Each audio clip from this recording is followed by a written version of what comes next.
Hello everyone, welcome to allrounder siblings. आज हम करेंगे history ICSE board class 8 chapter number 8 socio religious reform. इससे पहले के 7 चैप्टर्स पूरे आपके कंप्लीट हो चुके हैं with exercises and question answers. ये 8 चैप्टर आज हम स्टार्ट करने वाले हैं जिसका नाम है सोशियो रिलीजियस रिफॉर्म। इस चैप्टर में हम पढ़ेंगे कुछ ऐसे रिफॉर्म्स, कुछ ऐसे मूवमेंट्स, कुछ ऐसे चेंजेस जो समाज के लिए और धर्म के लिए करे गए थे। ठीक है, जो अलग अलग आपके लीडर्स थे वो लाए थे इन रिफॉर्म्स को, हम उन्हीं के बारे में इस चैप्टर में पढ़ने वाले हैं। ठीक है, तो क्या क्या टॉपिक्स हैं इसमें हम पढ़ेंगे। राजा राम मोहन रॉय के बारे में, ईश्वर चंद्र विद्यासागर के बारे में, स्वामी विवेकानंद, एनी बेसेंट, ज्योतिबा फुले, स्वामी दयानंद सरस्वती, कंडुकुरी, वीरे सलिंगम, नारायण गुरु, सर सैयद अहमद खान और सिंह शहबाज, इन सभी के बारे में हम पढ़ने वाले हैं इस चैप्टर में। तो 1 बाय 1 स्टार्ट करते हैं इस चैप्टर को, और जल्दी से वीडियो को लाइक कर दीजिएगा, शेयर कर दीजिएगा और कमेंट करके ज़रूर बताइएगा लेक्चर आपको कैसे लगा। और अगर आपको कुछ भी अलग कंटेंट चाहिए तो आप हमें कमेंट सेक्शन में बता सकते हैं। और आपको एक बात और बतानी थी कि हमारा जो टेलीग्राम चैनल है ऑलराउंडर सिबलिंग्स ऑफिशियल के नाम से है, तो आप उसे ज़रूर ज्वाइन कीजिएगा। उसमें हमने कल ही सभी पीडीएफ्स क्वेश्चन आंसर्स की डालनी शुरू करी है, तो आप वहाँ से पीडीएफ्स डाउनलोड करके वहाँ से आप पढ़ सकते हैं आसानी से। और चैनल को ज़रूर ज्वाइन कीजिएगा, आपको बहुत बेनिफिट्स मिलेंगे। वहाँ पर 7th क्लास के भी बहुत सारा कंटेंट हमने अपलोड किया हुआ है। तो चलिए चैप्टर स्टार्ट करते हैं। The impact of western culture on India led to a great awakening in India. अब वेस्टर्न कल्चर आ गया था अंग्रेज़ों के आने की वजह से, अंग्रेज़ों का जो रीति रिवाज थे, जो उनका कल्चर था वो आ गया था इंडिया में।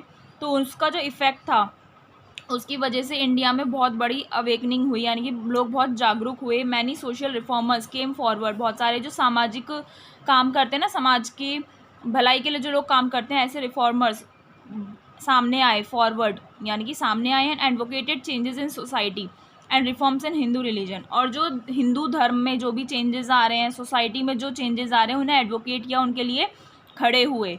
ठीक है, the leaders of the reform movements. Reform movements क्या है, आप यहाँ पर देखिए क्या लिखा है, socio religious movement that aim to reform the society.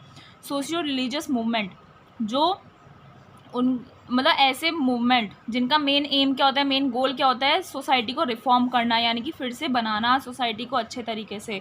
The leaders of the reform movements, इन रिफॉर्म मूवमेंट के जो लीडर्स होते थे, they toured different regions of the country to spread their views. वो टूर्ड यानी वो अलग अलग कंट्री के अलग अलग रीजन्स में गए, अलग अलग क्षेत्रों में गए अपने व्यूज़ को स्प्रेड करने के लिए, अपने जो उनका विचार है, अपने जो उनका नज़रिया है, उसे स्प्रेड करने के लिए, उसे फैलाने के लिए कंट्री के डिफरेंट डिफरेंट एरियाज़ में गए। कौन? रिफॉर्म मूवमेंट्स के leaders. Raja Ram Mohan Roy, Ishwar Chandra Vidyasagar, Swami Dayanand and Swami Vivekanand were among the reformers who tried to reform Hindu society. इतने सारे रिफॉर्मर्स में से कुछ मेन रिफॉर्मर्स के बारे में हम इस चैप्टर में कवर करने वाले हैं। उनमें से कुछ हैं जैसे राजा राम मोहन रॉय, ईश्वर चंद्र विद्यासागर, स्वामी दयानंद एंड स्वामी विवेकानंद। ये उन्हीं रिफॉर्मर्स में से हैं जिन्होंने हिंदू सोसाइटी को रिफॉर्म करने की शुरुआत करी थी, कोशिश करी थी। Sir Syed Ahmed Khan, he was the chief reformer among the Muslims. ये रिफॉर्मर थे मुस्लिम्स के, मुस्लिम्स में से एक ये आए थे, sir Syed Ahmed Khan. There was reform movement amongst the Sikh, Sikh लोगों में भी बहुत रिफॉर्म मूवमेंट आया। वीरे सलिंगम and Narayana Guru led reform movement in the south, south में वीरे सलिंगम और नारायण गुरु ने रिफॉर्म मूवमेंट्स चलाए। These reform movements began in the second half of the 19th century and played a major role in modernising India. ये जो reform movements थे ये 19th century के second half में शुरू हुए थे। ठीक है, 19th सेंचुरी के सेकेंड हाफ में। तो जैसे सेकेंड हाफ, ये होप आपको समझ में आता है, अगर नहीं आता तो बता देती। जैसे 1 से 100 तक होता है, तो 1 से 50 तक जो होता है ये आपका फर्स्ट हाफ हो गया, 50 से 100 तक जो हो गया ये आपका सेकेंड हाफ हो गया। तो 19th सेंचुरी का जो सेकेंड हाफ था उसमें बहुत सारे रिफॉर्म मूवमेंट्स शुरू हुए and played a major role in modernising India, और इंडिया को मॉडर्नाइज करने के लिए बहुत बड़ा रोल इन रिफॉर्म मूवमेंट्स ने प्ले किया था।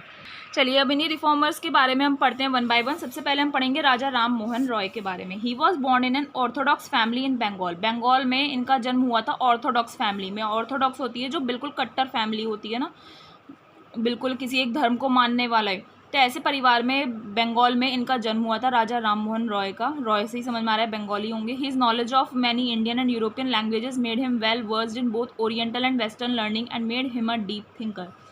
उन्हें ज्ञान था, किस चीज़ का ज्ञान था उन्हें, मतलब बहुत अच्छे से आती थी, बहुत सारी इंडियन और यूरोपियन लैंग्वेजेस आती थी, जिसकी वजह से उन्हें ओरिएंटल यानी कि बोलने में, और वेस्टर्न लर्निंग जो होती है, ओरिएंटल बताया था लास्ट चैप्टर में, वेस्टर्न और जो आपकी साउथर्न लर्निंग्स थी, जो भी चीज़ें थी उन्हें समझने में उन्हें बहुत आसानी होती थी, और उसकी वजह से वो एक बहुत ही डीप थिंकर बन गए थे, यानी कि बहुत गहरी गहरी चीज़ें सोचने वाले इंसान बन गए थे। He studied the religious scriptures of Islam and Christianity. इनको इतनी सारी लैंग्वेजेस आती थी, इसलिए उन्होंने फिर क्या किया, जो इस्लाम और क्रिश्चियनिटी के जो रिलीजियस स्क्रिप्चर्स होते हैं, रिलीजियस स्क्रिप्चर्स जो उनके धार्मिक ग्रंथ वगैरह होते हैं, वो पढ़े थे, किसके, इस्लाम के और क्रिश्चियन लोगों के।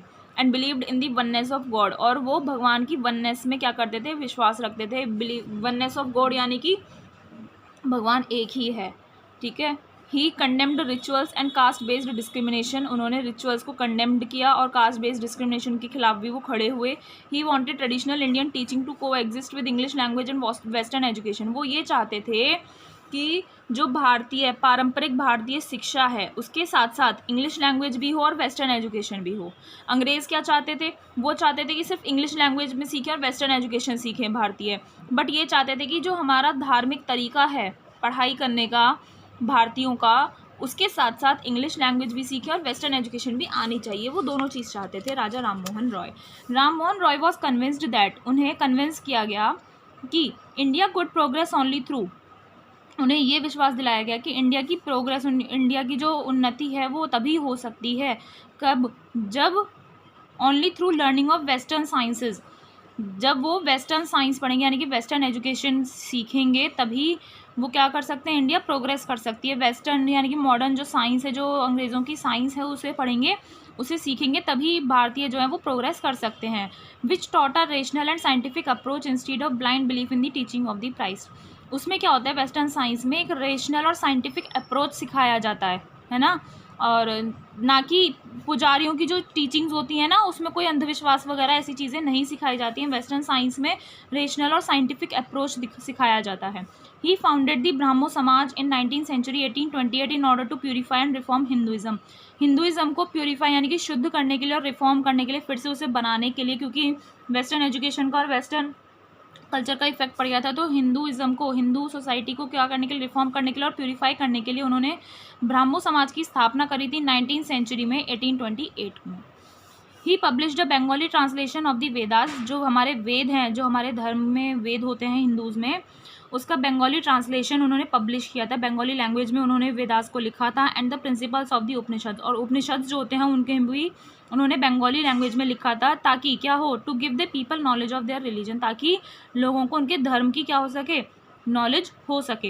His religious belief was based on the Vedas, जो भी वो धर्म की उनकी मान्यताएं थी ना, वो किस चीज़ पर बेस्ड थी, उन्होंने जो वेदास पढ़े थे उसी पर बेस्ड थी, और उपनिषद के बेसिस पर वो उनकी धार्मिक मान्यताएं थी।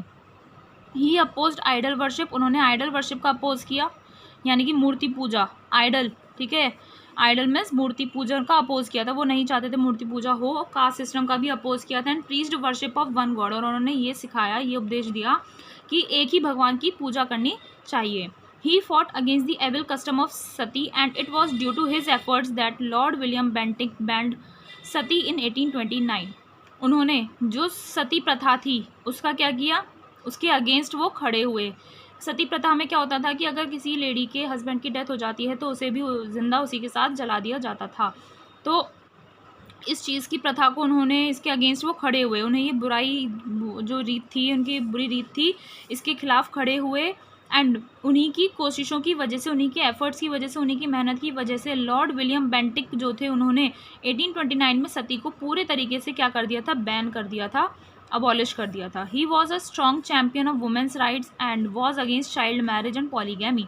ये एक बहुत ही बड़े अच्छे चैम्पियन थे वुमेन राइट के, यानी कि उन्होंने औरतों के अधिकारों के लिए लड़े, और चाइल्ड मैरिज के वो खिलाफ थे, और पॉलीगैमी के भी खिलाफ थे। पॉलीगैमी होता है practice of having more than one wife at the time, एक ही टाइम पर एक से ज़्यादा वाइफ होना, ठीक है, एक साथ बहुत सारी लेडीज़ से शादी कर लेना, ये सभी के वो खिलाफ थे। ही एडवोकेटेड विडो रीमैरिज, उन्होंने विडो रीमैरिज के साथ वो खड़े हुए, यानी कि जो विधवा हो जाती है लेडी, उसकी फिर से शादी कर देनी चाहिए, उसके साथ थे वो, ऐसा मानते थे। एंड डिमांडेड दैट, और उन्होंने ये भी डिमांड करी that women must be given the right to inheritance, यानी कि औरतों को भी अधिकार होना चाहिए इनहेरिटेंस का। इनहेरिटेंस यानी किसी के फादर की डेथ हो जाती है तो उसके बाद बेटे को ही अधिकार मिलता है, आज भी ऐसा ही है, बट वो उसके खिलाफ थे कि औरतों को भी इनहेरिटेंस का क्या मिलना चाहिए, अधिकार मिलना चाहिए। ही was a supporter of western education, वो वेस्टर्न एजुकेशन को सपोर्ट करते थे। And started his own school इन कैलकाटा, और कैलकाटा यानी कि जिसे हम आज कोलकाता बोलते हैं, वहाँ पर उन्होंने अपना खुद का स्कूल भी स्टार्ट किया था। He helped David Hare in opening the Hindu college eight Calcutta which letter became the presidency college. उन्होंने डेविड हरे की हिंदू कॉलेज खोलने में हेल्प करी थी कलकत्ता में, जो बाद में प्रेसिडेंसी कॉलेज बन गया था। इन 1825 में he founded the Vedanta college for the teaching of western as well as Indian learning. और 1825 में उन्होंने वेदांता कॉलेज खोला था, जहाँ पर वेस्टर्न और इंडियन लर्निंग दोनों सिखाई जाती थी, यानी कि वेस्टर्न टीचिंग्स भी होती थी और इंडियन टीचिंग्स भी होती थी। He is considered as a pioneer among social reformers of India. उन्हें एक पायोनियर बोला गया जो इंडिया के सोशल रिफॉर्मर्स में से थे। पायोनियर होते हैं someone who makes the first move in development of a belief और आइडिया, यानी कि पायोनियर उसे बोलते हैं जो किसी भी बिलीफ के लिए, जो भी किसी भी आइडिया के लिए, किसी भी पॉइंट के लिए वो क्या करता है, पहला कदम उठाता है। तो जितने भी सोशल रिफॉर्मर्स थे भारत में, उसमें से ये पायनियर थे, यानी कि सबसे पहले थे जिन्होंने कदम उठाया भारत के लिए।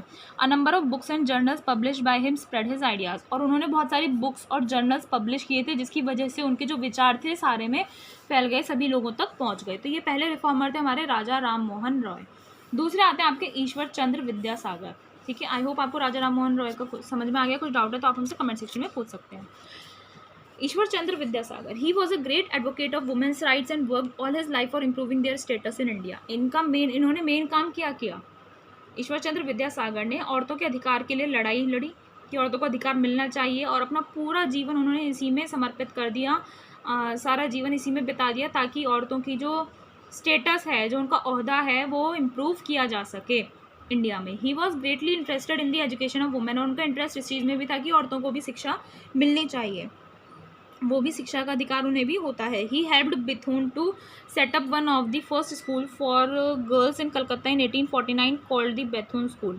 उन्होंने बिथून की हेल्प करी थी, ठीक है, बिथून कोई पर्सन होगा, उसकी हेल्प करी थी ताकि कलकत्ता में 1849 में गर्ल्स के लिए पहला स्कूल खोला जा सके, और उस स्कूल को बोला गया Bethune school. He also led a campaign against child marriage and polygamy. इन्होंने भी क्या किया था, चाइल्ड मैरिज और पॉलीगैमी के अगेंस्ट कैंपेन्स शुरू किए थे, ठीक है, रैली निकाली थी। It was due to his efforts, उन्हीं के एफर्ट्स की वजह से, उन्हीं की कोशिशों की वजह से क्या हुआ, the government pass the widow remarriage act in 1856। इन्होंने क्या किया, बहुत सारे कैंपेन्स चलाए थे, उन्हीं कैंपेन्स की वजह से इन्हीं एफर्ट्स की वजह से क्या हुआ, सरकार ने विडो रीमैरिज एक्ट 1856 में क्या कर दिया, पास कर दिया, यानी कि इसके तहत क्या था, विडोज़ की रीमैरिज की जा सकती है। और ये किसने पास किया था, लॉर्ड डलहौजी ने ड्राफ्ट किया था, यानी कि लिखा था, इसे बोला लॉर्ड डलहौजी ने। लॉर्ड डलहौजी कौन थे, गवर्नर जनरल थे वहाँ के।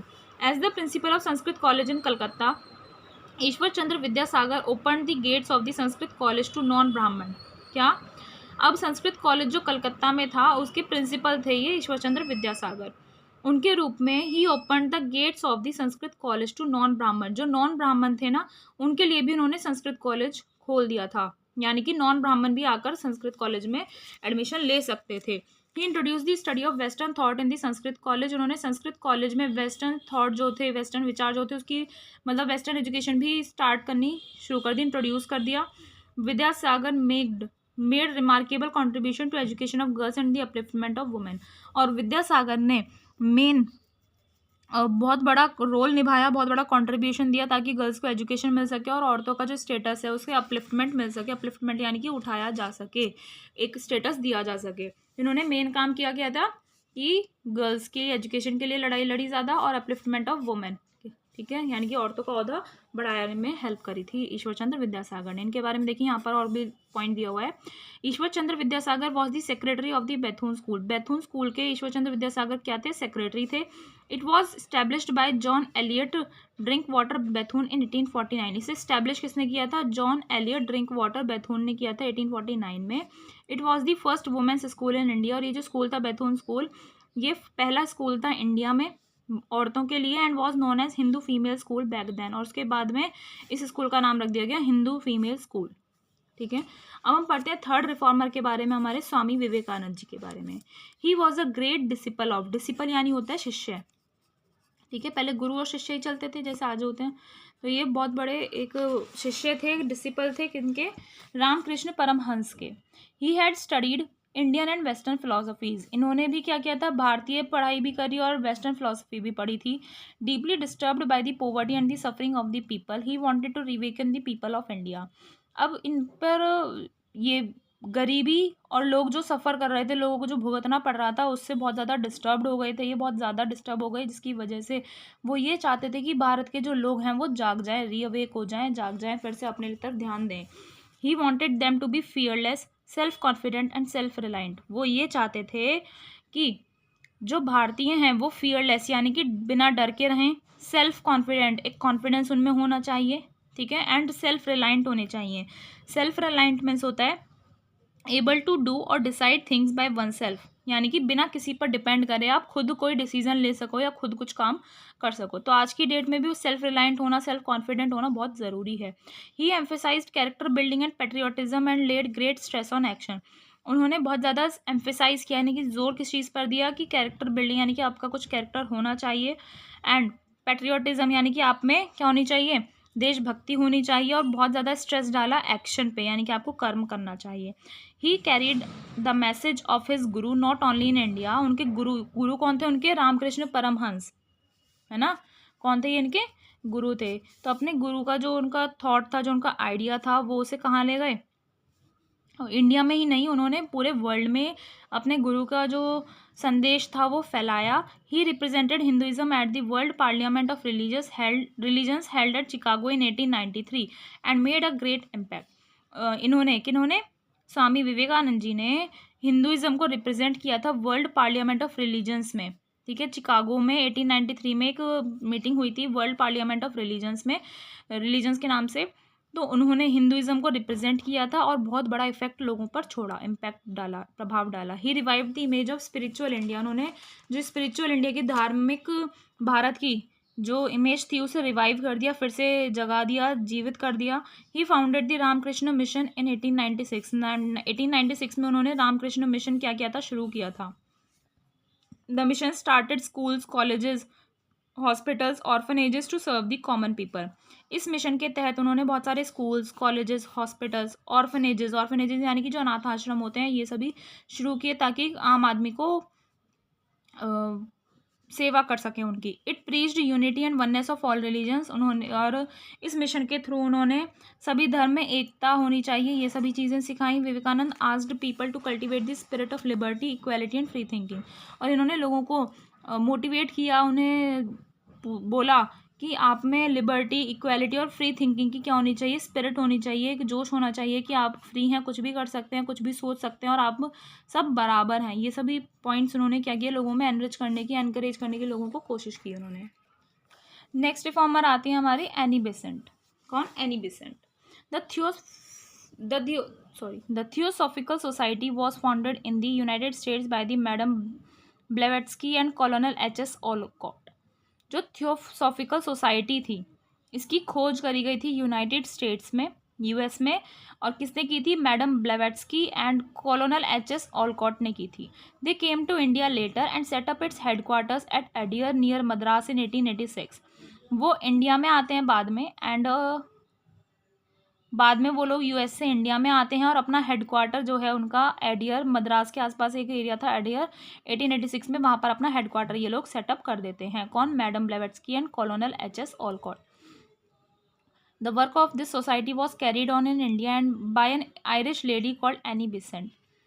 इस सोसाइटी का, थियोसॉफिकल सोसाइटी का जो भी काम काज था इंडिया में, वो एक आयरिश लेडी देखती थी, ईरान की एक लेडी देखती थी, एनी बेसेंट, इंडिया में देखती थी ये, ठीक है. The theosophical society under Annie Besant wanted to revive the ancient religion of Hinduism, Buddhism etcetera and also preach the brotherhood of man. ये जो थियोसॉफिकल सोसाइटी थी, जब एनी बेसेंट के अंडर आई तो ये क्या चाहती थी, ये सोसाइटी चाहती थी कि जो हिंदुइज्म, बुद्धिज्म, ये अलग अलग हमारे धर्म हैं, जो धार्मिक पुराने एंशिएंट रिलीजन हैं, उन्हें रिवाइव किया जाए, फिर से जीवित किया जाए, और इंसानों में क्या होना चाहिए, भाईचारा होना चाहिए. ये इस सोसाइटी का मेन मोटिव था. She preached against child marriage, caste hatred and polygamy etcetera. उन्होंने बहुत सारे प्रीचिंग्स भी दी, बहुत सारे उपदेश भी दिए कि हमें चाइल्ड मैरिज नहीं करनी चाहिए, कास्ट के खिलाफ नहीं जाना चाहिए, यानी कि धर्म के नाम पर भेदभाव नहीं करना चाहिए, पॉलीगैमी नहीं करनी चाहिए, ये सभी उन्होंने उपदेश दिए। पॉलीगैमी यानी एक ही टाइम पर एक से ज़्यादा वाइफ होना। She was in favour of national system of education, वो किसके फेवर में थी कि हमारे पास नेशनल सिस्टम ऑफ एजुकेशन होना चाहिए। She laid the foundation of the central Hindu high school at Banaras, उन्होंने नींव रखी थी, फाउंडेशन रखी थी, नींव रखी थी किसकी? बनारस में सेंट्रल हिंदू हाई स्कूल की। विच ग्रीव इंटू दी बनारस हिंदू यूनिवर्सिटी इन लेटर ईयर्स, जो बाद में बनारस हिंदू यूनिवर्सिटी में क्या हुई? बाद में क्या हो गई? ग्रीव हो गई, यानी कि जो सेंट्रल हिंदू हाई स्कूल था वो बाद में बनारस हिंदू यूनिवर्सिटी बन गई थी। ओके, जिसे हम आज BHU बोलते हैं। ये था एनी बेसेंट के बारे में। मेन इसमें आपको थियोसॉफिकल सोसाइटी के बारे में पढ़ना है। पहले US में थी, मैडम ब्लेवेट्स्की और कॉलोनल HS ऑलकॉट ने क्या किया था? इसे स्टैब्लिश किया था, फाउंड किया था। उसके बाद ये लोग यहाँ आ गए इंडिया में, अपना हेडक्वार्टर मद्रास के आसपास सेटअप कर दिया, एडियर में। ठीक है, फिर इस सोसाइटी का जो इंडिया में थी ये सोसाइटी, उसका हेड कौन बनी? एनी बेसेंट बनी, जो आयरिश लेडी थी। वो उन्होंने क्या किया? भाईचारा सिखाया, सभी में भाईचारा होना चाहिए। ठीक है, हिंदुइज्म, बुद्धिज्म, अलग अलग जो धर्म थे उन्हें रिवाइव करने की कोशिश करी, और चाइल्ड मैरिज, कास्ट हेटेड, पॉलीगैमी, सभी के खिलाफ थी ये। नेक्स्ट हमारे रिफॉर्मर आते हैं ज्योतिबा फूले। क्या? ज्योतिबा फूले। ज्योतिबा फूले कहाँ के थे? ये महाराष्ट्र के थे। ही फाउंडेड दी सत्यशोधक समाज इन 1873, उन्होंने सत्यशोधक समाज की क्या करी थी? खोज करी थी 1873 में। Jyotiba and his wife, Jyotiba और उनकी वाइफ थी Jyotirao.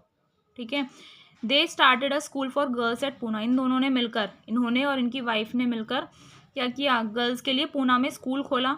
He also open many schools for girls of lower classes, और बहुत सारे स्कूल्स उन्होंने लोअर क्लासेस की गर्ल्स के लिए भी ओपन किए। He and his wife started a school for girls at Poona. ठीक है, पूना में इन्होंने और इनकी वाइफ ने क्या किया? स्कूल स्टार्ट किया। He was against the domination of Brahmins and work for the upliftment of the lower classes, ये थोड़े लोअर क्लास से बिलोंग करते थे, तो ये जो ब्राह्मण्स का डोमिनेशन हो रहा था, यानी कि ब्राह्मण्स हावी होते जा रहे थे, बहुत ज़्यादा इनका वो जो इमेज थी वो बढ़ती जा रही थी, तो उस चीज़ के खिलाफ थे, और उन्होंने काम किया ताकि लोअर क्लास भी क्या हो सके? ऊपर आ सके, उठ सके, थोड़ी ऊंची पोस्ट पर आ सके। He was given the title of Mahatma, इन्हें महात्मा का टाइटल दिया गया फॉर हिज गुड वर्क, क्योंकि उन्होंने बहुत अच्छे अच्छे काम किए, इसलिए उन्हें महात्मा ज्योतिबा फूले के नाम से जाना जाता है। ही wrote a book named Gulamgiri meaning slavery इन 1873, उन्होंने 1873 में एक बुक लिखी जिसका नाम था गुलामगिरी, यानी कि स्लेवरी, गुलामी जो करते हैं उस पर बेस्ड ये बुक थी। तो ये था आपका ज्योतिबा फूले के बारे में। इन्होंने भी क्या किया? स्कूल खोले, इन्होंने उनकी वाइफ ने मिलकर पूना में लड़कियों के लिए और लोअर क्लासेस की गर्ल्स के लिए भी इन्होंने स्कूल्स खोले थे। ब्राह्मण्स का जो डोमिनेशन था उसके अगेंस्ट थे, लोअर क्लासेस के अपलिफ्टमेंट के लिए वर्क किया। इन्हें महात्मा का टाइटल दिया गया ताकि, क्योंकि बहुत सारे अच्छे अच्छे काम किए थे, और उन्होंने एक बुक लिखी गुलामगिरी। नेक्स्ट रिफॉर्मर आते हैं आपके स्वामी दयानंद सरस्वती। कौन? Swami Dayanand Saraswati. He was one of the greatest religious and social reformers of the 19th century, 19th century के जितने भी ग्रेटेस्ट महान रिलीजियस और सोशल रिफॉर्मर्स हैं उनमें से एक थे आपके स्वामी दयानंद। ही फाउंडेड द आर्य समाज इन 1875, इन्होंने आर्य समाज की स्थापना करी थी 1875 में। He opposed idol worship, caste system and religious creeds, उन्होंने मूर्ति पूजा के वो खिलाफ थे, कास्ट सिस्टम के खिलाफ थे, जाति जो होती है उसके खिलाफ थे, और रिलीजियस क्रीड्स, जो धर्म के नाम पर गलत काम किए जाते हैं उन सभी चीज़ों के वो खिलाफ थे। हिज स्लोगन वॉज, उनका मेन स्लोगन क्या था? बैक टू वेदास, यानी कि हमें अपने वेदों की ओर जाना चाहिए। As he believed the Vedas contain the truth of science as well as the truth of religion, क्योंकि उनका ये मानना था कि वेदास में ही साइंस का सच दिया हुआ है और धर्म का भी सच वेदास में ही दिया हुआ है। ही advocated the superiority of the Vedas, Vedas की सुपीरियरिटी को उन्होंने एडवोकेट किया, यानी कि वेदास के लिए वो चाहते थे कि वेदास बहुत बड़े हैं तो उनके लिए वो लड़े। And thus created a feeling of self confidence, self respect and national pride, और इसी वजह से उनमें लोगों में क्या आया? सेल्फ कॉन्फिडेंस की फीलिंग आई, सेल्फ रेस्पेक्ट की फीलिंग आई और नेशनल प्राइड की फीलिंग आई, बहुत लोग गर्वित महसूस करने लगे। He preached directly to the masses in simple language which they could understand, उन्होंने उपदेश जो दिए थे डायरेक्टली बहुत सारे लोगों को दिए थे, मासेज यानी बहुत सारे लोगों को दिए थे, सिंपल लैंग्वेज में दिए थे, ऐसी लैंग्वेज में जो वो लोग समझ सकें। Swami Dayanand preached social equality, उन्होंने सोशल इक्वालिटी यानी सामाजिक रूप में सभी लोग क्या हैं? बराबर हैं, उन्होंने ये चीज़ के उपदेश दिए। He open the doors of the Arya Samaj to the Shudras and other depressed classes, जो हमारी लोअर क्लासेस होती हैं जैसे शूद्राज होते हैं और भी दूसरी डिप्रेस्ड क्लासेस होती हैं, उनके लिए भी उन्होंने आर्य समाज को ओपन कर दिया। कि आर्य समाज में वो लोग भी आ सकते हैं। He oppose the child marriage and the purdah system, उन्होंने चाइल्ड मैरिज के वो भी खिलाफ थे और पर्दा सिस्टम के भी खिलाफ थे। पर्दा सिस्टम क्या? द प्रैक्टिस इन विच, एक ऐसी प्रैक्टिस थी purdah system in which women cover their body and face behind a piece of cloth, यानी कि पर्दा डालते थे, घूंघट जिसे हम बोलते हैं, तो उसी को हम पर्दा सिस्टम बोलते थे। वो उसके भी खिलाफ थे। कौन? Swami Vivekananda. He was in favor of study of Sanskrit and Vedas along with the English education and Western sciences. वो इंग्लिश एजुकेशन और वेस्टर्न साइंसेज के साथ साथ क्या पढ़ना चाहते थे? संस्कृत भी पढ़नी चाहिए, वेदास भी पढ़ने चाहिए, इस चीज़ के फेवर में थे, यानी कि वेस्टर्न एजुकेशन भी होनी चाहिए और इंडियन एजुकेशन भी। The Arya Samaj open many schools and colleges for boys and girls, Arya Samaj ने बहुत सारे स्कूल्स और कॉलेजेस ओपन कर दिए बॉयज़ एंड गर्ल्स के लिए। They are all known as, उन स्कूल्स को क्या बोला गया? DAV, यानी कि Dayanand Anglo Vedic school. Anglo Vedic क्यों बोला गया? एंग्लो यानी कि इंग्लिश और वैदिक यानी कि दोनों चीज़ सिखाई जाती है, ऐसा school. The influence of Dayanand and the Arya Samaj in promotion of education, upliftment of women, weakening of the caste system is greater than any other reform movement in India. Dayanand का जो प्रभाव था, आर्य समाज का जो प्रभाव था, उससे क्या हुआ? एजुकेशन का प्रमोशन हुआ, ठीक है, औरतों की स्टेटस में इंक्रीमेंट हुआ, औरतों का स्टेटस अच्छा हुआ, कास्ट सिस्टम कमज़ोर पड़ गया, और इसका जो दूसरे रिफॉर्म मूवमेंट्स आए थे उससे बहुत बेटर रहा इनका। नेक्स्ट हमारे रिफॉर्मर्स आते हैं Kandukuri Veeresalingam. Kandukuri Veeresalingam, he was another great leader of the reform movement in South India. इन्होंने जो रिफॉर्म मूवमेंट लाए थे वो साउथ इंडिया में लाए थे। बॉर्न इन एन ऑर्थोडॉक्स ब्राह्मण family of in Rajahmundry Andhra Pradesh, he advocated social reforms. इनका जन्म एक ऑर्थोडॉक्स, एक कट्टर ब्राह्मण फैमिली में हुआ था। राजामुंद्री थे उनके फैमिली में, आंध्र प्रदेश में थे, ठीक है। ही एडवोकेटेड सोशल रिफॉर्म्स, उन्होंने क्या किया? सोशल रिफॉर्म्स को एडवोकेट किया, उनके लिए खड़े हुए कि सोशल रिफॉर्म्स होने चाहिए। He started a Telugu journal and established a monthly journal named Vivekavardhini. उन्होंने क्या किया? तेलुगु जर्नल स्टार्ट किया और एक मंथली जर्नल भी उन्होंने स्टैब्लिश किया जिसका नाम था Vivekavardhini. His greatest contribution was the upliftment of women. उन्होंने क्या क्या किया? औरतों के लिए अपलिफ्टमेंट किया। अपलिफ्टमेंट यानी उनकी स्टेटस को इंक्रीज करने की कोशिश करी। गर्ल्स एजुकेशन को क्या किया? प्रमोट किया, और विडो रिमैरिज को भी प्रमोट किया था इन्होंने। किन्होंने? कंदुकुरी वीरेसलिंगम। फिर आते हैं आपके नारायण गुरु। कौन? नारायण गुरु। He is famous for the work he did for the emancipation of oppressed sections of society in Kerala. ये किस चीज़ के लिए फेमस हैं? इन्होंने इमेंसिपेशन किया था। इमेंसिपेशन यानी कि सोशल, पॉलिटिकल, लीगल राइट्स मिलना उन लोगों को जिनके पास नहीं है। तो किनके पास नहीं थे उस टाइम पर? केरला में जो ऑप्रेस्ड सेक्शन था, यानी कि जो लोअर क्लासेस के लोग थे, उनके पास सोशल, पॉलिटिकल और लीगल राइट्स नहीं थे, उसी को हम इमेंसिपेशन बोलते हैं। तो उन्होंने उन लोगों को ये राइट्स दिलवाए थे केरला के। He was born in Ezhava family. Ezhava family में इनका जन्म हुआ था। The Ezhavas were considered as untouchables. ये अनटचेबल्स, जो अछूत लोग होते हैं ना, जब बोलते थे कि अनटचेबल्स यानी कि जिन्हें छूने से क्या होगा, ये लोग, हम अदर कास्ट के लोग क्या हो जाते थे? बोलते थे कि इन्हें छूने से अदर कास्ट के लोग क्या हो जाते हैं? इम्प्योर हो जाते हैं। तो उनके लिए इन्होंने क्या किया था? काम किया था। नारायण गुरु स्टडीड संस्कृत, उन्होंने संस्कृत पढ़ी, and work for social reform, और सोशल रिफॉर्म के लिए उन्होंने काम किया। He laid the foundation of many temples in Kerala. Kerala में उन्होंने बहुत सारे टेम्पल्स बनाए without the images of gods and goddess, और बिना किसी देवी देवता की मूर्ति के, इमेज, कोई भी इमेज नहीं थी, तो ऐसे उन्होंने बहुत सारे टेम्पल्स बनाए। ही फाउंडेड द श्री नारायण धर्म परिपालन योगम इन 1903। 1903 में उन्होंने श्री नारायण धर्म परिपालन योगम की क्या करी? खोज करी। It work for social reforms, इसमें क्या हुआ था? इन्होंने सोशल रिफॉर्म्स के लिए क्या किया? काम किया। एंड डिमांडेड दैट, और ये डिमांड करी, there should be open entry into the temples. Temples में ओपन एंट्री होनी चाहिए, ये नहीं होना चाहिए कि इसी कास्ट के लोग आएंगे या हायर सेक्शन के लोग आएंगे। Which the priestly class didn't allow. वो लोग भी आ सकते हैं जिन्हें, जो प्रिस्टली क्लास थी, जो पुजारी पंडितों की क्लास थी, वो उन्हें अलाउ नहीं करते थे, वो लोग भी इसमें आ सकते हैं। किसमें? टेम्पल्स में, ठीक है। आगे क्या बोल रहा है? He regarded all distinctions based on religions and caste as meaningless. उन्होंने ये बोला कि रिलीजन्स के बेसिस पे या कास्ट के बेसिस पे जो भी भेदभाव किया जाता है वो सब बेबुनियाद है, मीनिंगलेस है। ही advocated the principal of one religion, one cast and one God for Mankind. उन्होंने ये प्रिंसिपल दिया, ये सिद्धांत दिया कि एक ही धर्म है, एक ही कास्ट है, और भगवान भी एक ही है इंसानों के लिए, ठीक है। नेक्स्ट आते हैं आपके सर सैयद अहमद खान। थोड़ा लेक्चर लॉन्ग हो जाएगा गाइस, ठीक है, ये चैप्टर कंप्लीट होने ही वाला है। इसके बाद बस एक पेज और है तो हमारा चैप्टर कंप्लीट हो जाएगा, थोड़ा सा लेंदी हो जाएगा। बाकी नेक्स्ट लेक्चर में हम क्वेश्चन आंसर से एक्सरसाइजेस कर लेंगे। The man, sir Syed Ahmed Khan के बारे में पढ़ते हैं। The man who did his best to reform the Muslim society and change their social and political outlook was sir Syed Ahmed Khan. Sir Syed Ahmed Khan एक ऐसे आदमी थे जिन्होंने, ऐसे इंसान थे जिन्होंने मुस्लिम सोसाइटी के लिए रिफॉर्म्स किए, अपने पूरा जोर लगा दिया, पूरी मेहनत करी और जो मुस्लिम का सोशल और पॉलिटिकल आउटलुक था ना उसे चेंज करके रख दिया। The British government conferred the title of sir on him. Sir का जो टाइटल है वो ब्रिटिश गवर्नमेंट ने ही उन्हें दिया था। He wanted to raise the status of women in society. वो चाहते थे कि औरतों का ओहदा जो स्टेटस है वो इंक्रीज हो सोसाइटी में, समाज में। He advocated the removal of purdah and spread of education among women. उन्होंने भी क्या किया, पर्दा सिस्टम के अगेंस्ट थे एंड औरतों में क्या किया उन्होंने, वुमेन को इंक्रीज करा, एजुकेशन वुमेन्स में इंक्रीज करी कि वुमेन को भी एजुकेशन मिलनी चाहिए। He also condemned the customs of polygamy and easy divorce. उन्होंने ये पॉलिसी भी दी कि पॉलीगैमी नहीं करना चाहिए और इजी डाइवोर्स मिल जाना चाहिए।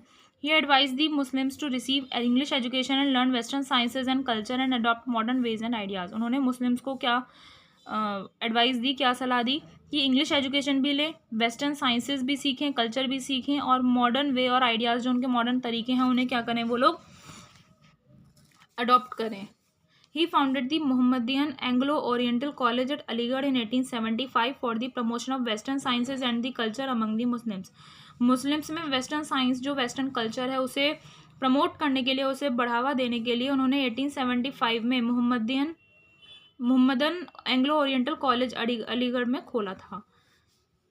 Later on this became the famous Aligarh Muslim university. जो आज हमारी अलीगढ़ मुस्लिम यूनिवर्सिटी है, ये वही यूनिवर्सिटी है जिसकी खोज करी थी सर सैयद अहमद खान ने। He had many western books translated into Urdu for the benefit of the Muslims. उन्होंने बहुत सारी वेस्टर्न बुक्स को क्या किया, उर्दू में क्या किया था, ट्रांसलेट किया था ताकि मुस्लिम्स उसे पढ़ सकें। His reforms were basically mean for the upliftment of the Muslim community. उनके जो रिफॉर्म्स थे वो बेसिकली किसके लिए होते थे, मुस्लिम कम्युनिटी के अपलिफ्टमेंट के लिए होते थे ताकि मुस्लिम कम्युनिटी का स्टेटस बढ़ सके। ये है आपकी अलीगढ़ मुस्लिम यूनिवर्सिटी।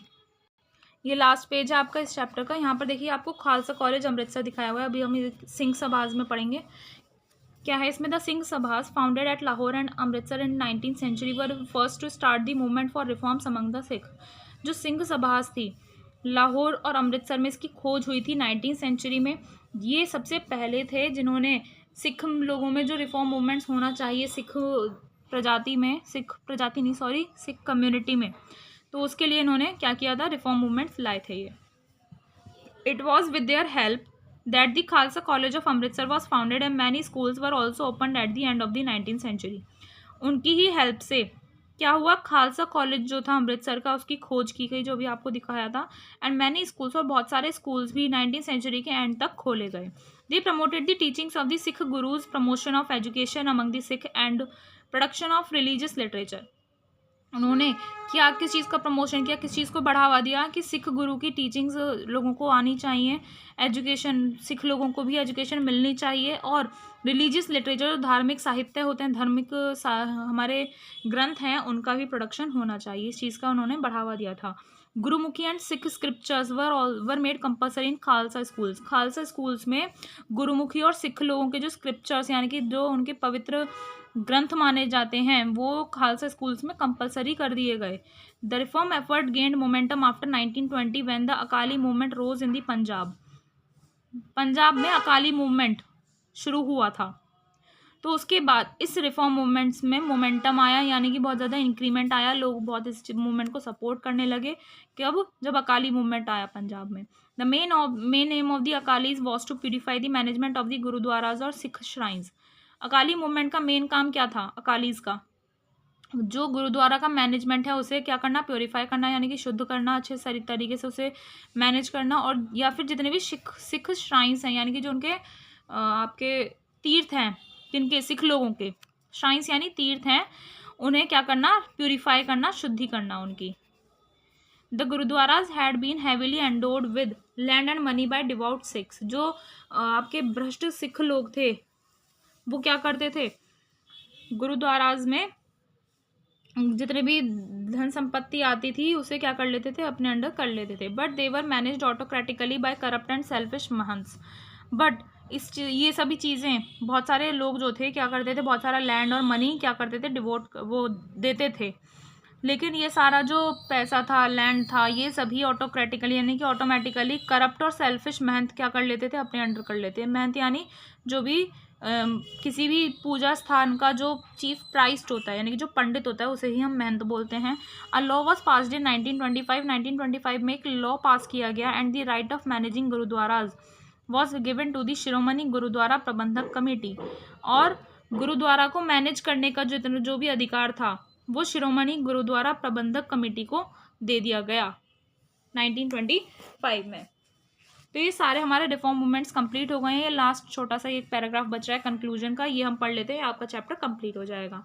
नेक्स्ट लेक्चर में हम करेंगे चैप्टर के exercises and question answers. The Indian renaissance of the 19th century. Indian renaissance क्या बता रखा है आपको, जो चेंजेस आए थे 19th सेंचुरी के, it brought many radical changes in the society. इसकी वजह से सोसाइटी में बहुत सारे चेंजेस आए। Many steps were initiated for the emancipation and empowerment of women. Women के एम्पावरमेंट के लिए और इमेंसिपेशन यानी कि जो अधिकार उन्हें नहीं मिलते थे वो देने के लिए बहुत सारे स्टेप्स उठाए गए। यही सब पढ़ा हमने, है ना। डिस्क्रिमिनेटरी प्रैक्टिस, जो भेदभाव वाली प्रोसेस होती थी, कोई भी रीति होती थी, उसका क्या किया गया, जैसे सती और फीमेल इन्फेंटिसाइड यानी कि जो गर्भ में ही लड़कियों को मार दिया जाता था, इन सब को अबॉलिश किया गया। Many other social evils and superstition practices were stopped. और बहुत सारी जो सामाजिक बुराइयां थी, सुपरस्टिशन यानी कि भेदभाव थे, वो सभी स्टॉप कर दिए गए। Girls were provided access to modern education. Girls को भी मॉडर्न एजुकेशन दी जाने लगी। Inequalities based on caste were reduced. Caste के बेसिस पर जो भेदभाव किया जाता था वो भी कम हो गया था। Western education was made available to the Indians. और वेस्टर्न एजुकेशन इंडियंस को भी अवेलेबल करवाई गई। ये सभी हमने इस पूरे चैप्टर में पढ़ा। अलग अलग रिफॉर्म मूवमेंट जो वो लाए थे उनके थ्रू हमने पढ़ा था। आई होप आपको ये पूरा चैप्टर अच्छे से समझ में आ गया है। कुछ डाउट है तो आप हमसे कमेंट सेक्शन में पूछ सकते हैं और टेलीग्राम चैनल ज़रूर ज्वाइन कीजिएगा। मिलते हैं नेक्स्ट लेक्चर में। Thank you.